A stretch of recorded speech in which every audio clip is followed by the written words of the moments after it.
In the coming lectures, we are going to talk about dates and times. So in Java, there are two ways to represent and manipulate date and time.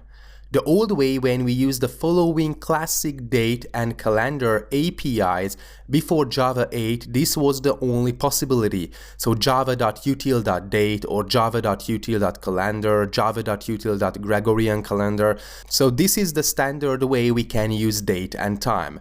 And there's the new way. After Java 8, a new series of date and time APIs are created in the new java.time package. So java.time package related classes are way more convenient than using the java.util related classes.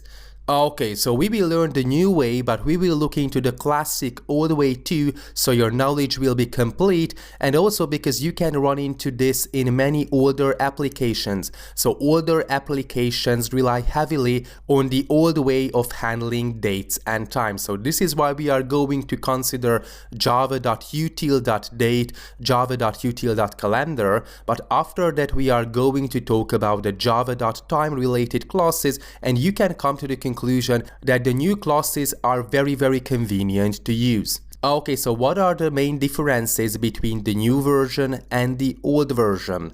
First of all, the old version is not thread safe. So unlike strings, date is mutable, which means that it is not thread safe. The new solution, so after Java 8, date and time related classes are thread safe.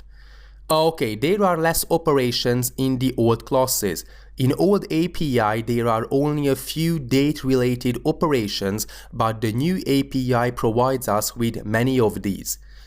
In the old solution, the calendar class is not very user-friendly or intuitive in Java. For example, month indices started with 0 instead of 1, which is not that intuitive. So this is why the new version is user-friendly. There are several operations we can use, and finally the classes are thread-safe. By the way, there's a backward compatibility as far as the new version is concerned, so a so-called toInstant method is added to the original date and calendar objects and can be used to convert them to the new date-time API.